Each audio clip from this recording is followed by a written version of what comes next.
everyone, and welcome back. Today we're gonna be doing a geometric fox nail art design with watercolor background as we continue the geometric animals series for nail art. So without further ado, let's get started.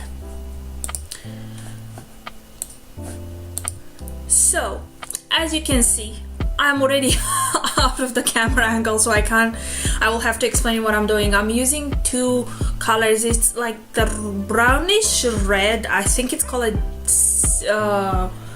burnt sepia or burnt umber from watercolor, just a dark red. Use whatever you have. And after I just add that in, I let it dry a little bit, but I still want to work with the wet on wet. And I'm gonna be adding a little bit of a green and a little bit of orange just to give that fiery look to it. I think that the foxes for me inspire fire. I don't know, maybe just their pelt or something, their fur, their personality. It's very sassy, and fire for me is sassy. So I'm just gonna be adding these colors, blending them as I see fit. Going in and out. I don't want to cover the entire surface. Now you do however you want.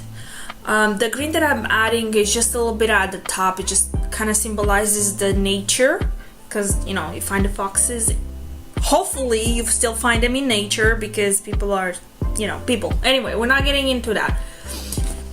So once I have everything done and perfect to the way I want it, I will let it dry a little bit before I add the matte top coat.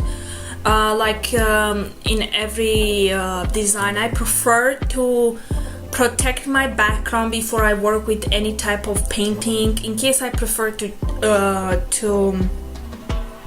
wipe or I make any mistakes and I have to erase the design. I have my background and I don't have to start from scratch, and everything is protected, and it saves time. Trust me, it saves a lot of time, a lot of money, a lot of products, and so on and so forth, and a lot of frustration. So when you start with the fox, you want to start with the triangle. The triangle is gonna be the pretty much the middle of the face. I do three points, like two top and one in the middle of the bottom, and I unite them.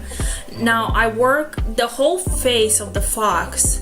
If you look at it, it's kind of like a diamond. You have the top, the sides, and then everything meets at the bottom. So if you're working on a diamond idea, you can work like that, and you will get that uniform on both sides. So after I did the middle triangle, I went in on the sides and I added two more triangles. And again, I did I will say 3/4 from the top or 1/4 from the top. I added the sides coming a little bit lateral, and I unite them. This way it gives that, like, you know, the cheeks, I will say.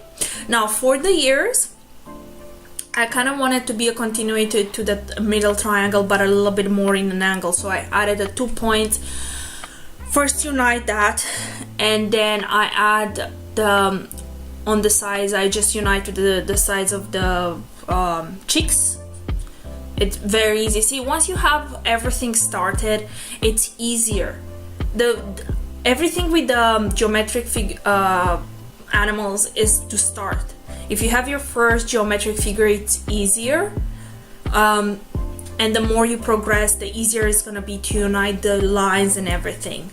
Now if you want to curate in between just to make sure you have everything where you want it, go ahead. I didn't do it. I just fill in like the, I will call this the mouth, I don't know, whatever you want to call it. I just accentuated that. Now for the eyes, they were all like two little triangles. I don't know, unequal, I don't know how they're called in English, so bear with me, I don't know. And then I just I started on, you rather start small because you can always make it bigger, and the other way it's gonna be harder to correct. So I just made those nice, you know, like a little bit of a cat eye will look good. It's a lot of tweak and turns, and with geometry designs you want to give yourself time. Do not get frustrated. It's very hard in a way, because you have to have that steady hand for lines, and you're gonna have the symmetry, you know, what's on one side you want to have the same on the other side. It takes time. If you were good at geometry in school, then this will be easy for you. If you weren't, then it's gonna be harder, but it's gonna take time. Do not get frustrated. Once I did this, I cured the design for 30 seconds, and then I use the matte top coat. I like my design matte, you know, to protect and everything, and just, I don't know, I think it looks better on a matte surface at an end finish. I don't know what I'm talking about, so bear with me. Cure it, and this is the design. Very easy, very straightforward. Hope you enjoy it, and if you did, don't forget to give it a thumbs up, likes, all that, you know. Share smoke signals, and if you have any questions, leave them in the comments below. Bye!